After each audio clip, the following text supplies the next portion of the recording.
BoxingVoice.com, live with Coach Eric Brown, trainer of Paulie Malignaggi, trainer of Peter Quillin.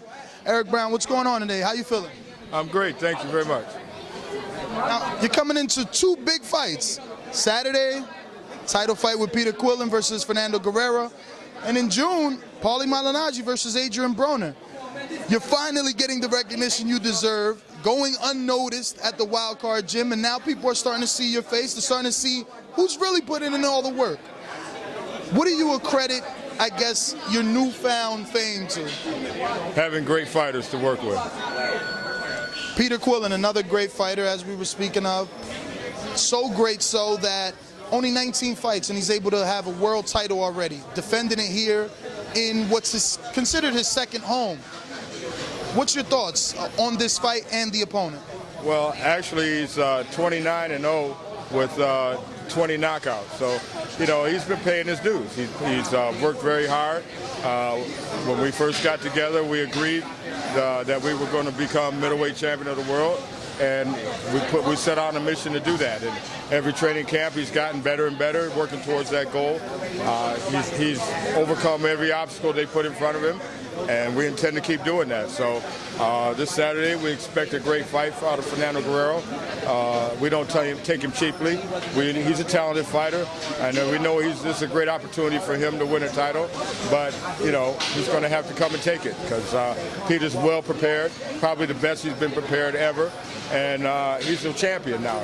He understands what it means to be a champion and what it means to retain that championship. Now, when it comes to power, it's no doubt to anyone that Peter Quillin possesses that. He comes from the wild card where he got numerous sparring with Julio Cesar Chavez, a man that coming into his fight, he'll be 20 pounds over the middleweight limit on fight night. So that being said, in training, he's probably those 25 or more.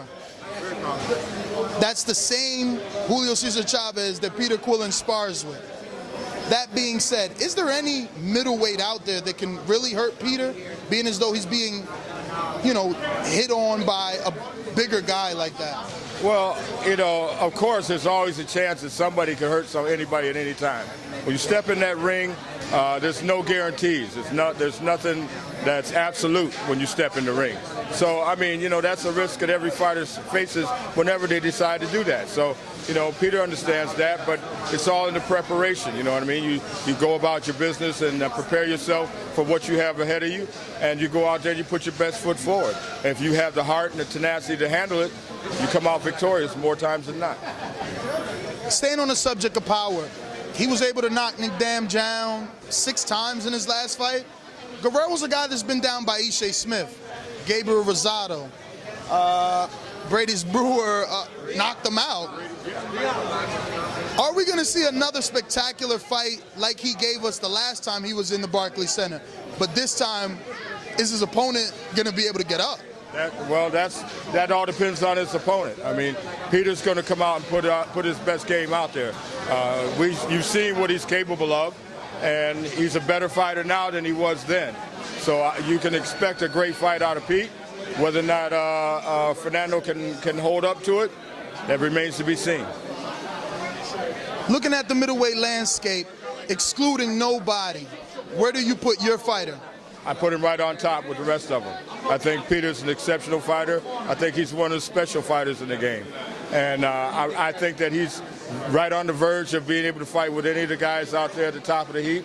The thing is going to be whether or not the networks will cooperate and allow these guys to fight each other. I mean, we've got 4 different guys out there that are holding belts. And, the problem is that they're with different networks. So, and the networks are feuding. So, whether or not they'll allow that to ever happen, I think the fans should be the judges of that, and they should vie for unification of that division. I think it'd be interesting to see who comes out on top. I'm banking on Pete to be one of the very top ones. Now, the last time that the networks co-promoted an event, the name was Mike Tyson. I mean, the name in itself, it just embodies boxing. Is Peter Quillin going to have to get to that level in order to force the hands of HBO and Showtime to put him in with Sergio Martinez, who's an HBO fighter, put him in with Golovkin, who's an HBO fighter?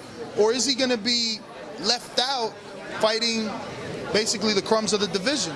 Well, you know, he's not only a great fighter, he's a popular fighter. The fans love him, and they're becoming more and more and more familiar with him, and they want to see him fight. And the old adage that the networks make the fighters is a lie. It's the fighters that make the networks, and if the fighters aren't there to produce, then the networks can't flourish. So I think at the end of the day, the fighters have to go out there and do their jobs, be the best that they can be, and make that demand from the fans to see them fight each other. And that's how this business thrives. And I think without that, boxing is dead. So they need to listen to the fans, and they need to give the fans what they want to see. And that's for the top fighters to fight each other for the ultimate prize. Prediction for Saturday? Pain. Reminds me of Mr. T.